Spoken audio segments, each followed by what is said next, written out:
Entonces, la pregunta es, ¿quiénes deben de ir al psicólogo y quiénes deben de ir al psiquiatra? Entonces, indudablemente, en esa respuesta de quién debe ir al psicólogo y quién debe ir al psiquiatra, existen demasiados, digamos, elementos, factores que nos pueden determinar qué hacer. Pero uno de los factores más importantes y más determinantes en el medio en el que vivimos, que determina a dónde debe ir uno primero, es el factor económico y administrativo de la respectiva EPS en la que uno está. ¿Por qué? Porque pongamos un ejemplo en Medellín. En Medellín, ¿cuántas facultades de psicología existen? Yo le pongo bajita la mano sin irme muy a la exageración. No existen menos de 10. No existen menos de 10. Creo que existen un poquito más. Facultades de psicología. Sacando mínimo semestralmente, pónganle bajita la mano, 50 psicólogos semestralmente.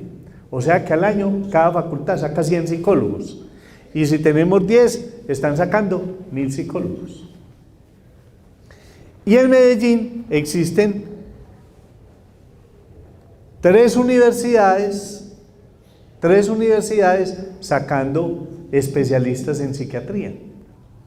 Cada universidad tiene un distinto número de personas que aceptan en la formación de psiquiatras. Por ejemplo, la Universidad de Antioquia acepta 4 médicos por año para especializarse en psiquiatría.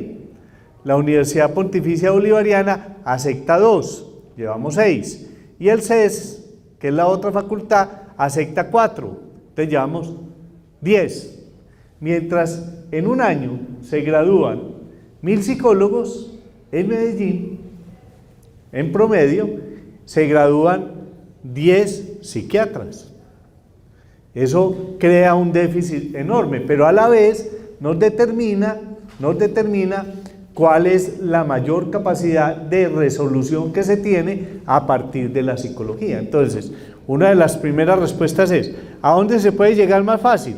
A partir de la EPS se puede llegar más fácil, ¿dónde? El psicólogo, porque hay más capacidad, más oferta de atención psicológica y menos oferta de atención psiquiátrica.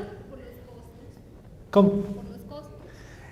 Y los costos determinan también cuánto vale una consulta con un psicólogo, que es un profesional, pongámoslo, un profesional sin una especialización, aunque hay psicólogos que se han especializado porque ya todas las carreras tienen especializaciones, y un médico psiquiatra que es un médico especializado, y además hay psiquiatras subespecializados, o sea, estudiaron los 3 años de psiquiatría, pero fueron y estudiaron un año más de psiquiatría forense, o de psiquiatría infantil, o de farmacodependencia, o de psiquiatría orientada en el género. Sí, o sea, ya cada vez se van subespecializando, entonces los costos son mucho más altos en la psiquiatría que en la psicología. Pero si lo vemos desde el punto de vista práctico de cómo debería de funcionar, debe de funcionar de la siguiente manera. Si yo tengo un problema de comportamiento, tengo un problema de dificultad para relacionarme en mi medio laboral, tengo un problema para relacionarme con mi pareja, tengo un problema para relacionarme o para acatar la autoridad, tengo un problema para poder intervenir en público, etcétera, etcétera. Obviamente, como está estructurado el sistema de salud en el país, debe consultar primero al psiquiatra, al médico general. El médico general debe de tener la capacidad para determinar si hay una patología mental evidente, una enfermedad mental, y mandarlo al médico psiquiatra. Y esa enfermedad mental incluye la depresión, sea moderada, grave o severa. Incluye los trastornos de ansiedad, que son 5 básicamente: el trastorno obsesivo compulsivo, el trastorno de ansiedad generalizado, el trastorno de pánico, los trastornos fóbicos y el trastorno de estrés postraumático, pero en los niños está también el trastorno de ansiedad de separación y otra serie de trastornos. Está el trastorno afectivo bipolar, el trastorno esquizofrénico, están los trastornos de la personalidad. Entonces, si el médico general está formado para poder detectar que hay mínimamente indicios de que hay una enfermedad mental, lo debe remitir inicialmente al médico psiquiatra.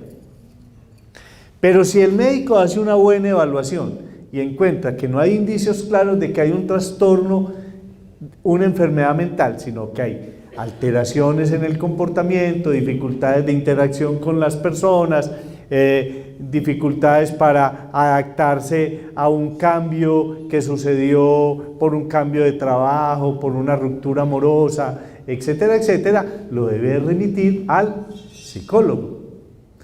¿Y eso a qué nos lleva? Nos lleva a otra cosa, y es que el psicólogo, al hacer la evaluación de esa persona, si encuentra que allí hay un trastorno mental que va más allá de simplemente una alteración en el comportamiento o buenos hábitos, ese psicólogo debe de remitirlo al psiquiatra, para que el psiquiatra lo evalúe y empiece el tratamiento farmacológico correspondiente de esa enfermedad.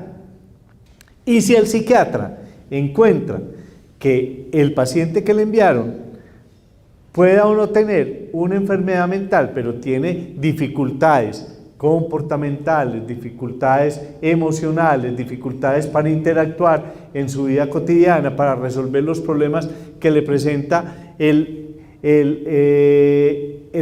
actuar en la cotidianidad de la vida, tiene que determinar que necesite el apoyo de un psicólogo que le ayude con su paciente, además de la medicación, a poder hacer esos cambios. Entonces, vamos viendo cómo todo lo que aparentemente es tan distinto, unos por un lado, otros por otro, terminan estudiando un mismo fenómeno desde distintas perspectivas, ofrecen tratamientos en teoría muy distintos, pero que en el fondo terminan siendo complementarios. Por eso no es tan raro que una persona que vaya donde el psicólogo, termine el psicólogo, si el psicólogo está bien formado, remitiéndolo al psiquiatra, y el psiquiatra termina muchas veces, cada vez más, porque hemos logrado ir avanzando en entender la complementariedad de los tratamientos, termina cada vez más mandándolo donde los psicólogos. Donde los psicólogos o las psicólogas, pues ya la Real Academia dijo que eso no era verdad, pues que teníamos que decir las, sino que son los psicólogos y ahí están incluidos, y las no sé qué y ahí están incluidos. O sea, pues que me perdonan que no use los las, pero no es que esté haciendo una discriminación. Entonces mire cómo a veces es muy difícil saber dónde debe ir uno primero. A veces es muy difícil dónde debe ir uno primero.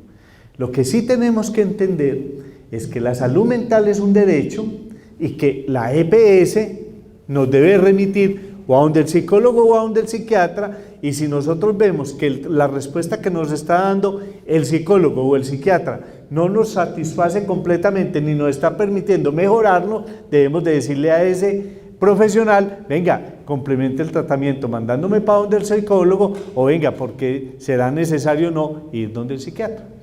Entonces lo que les quiero decir es que hay que perderle el miedo al psicólogo y al psiquiatra.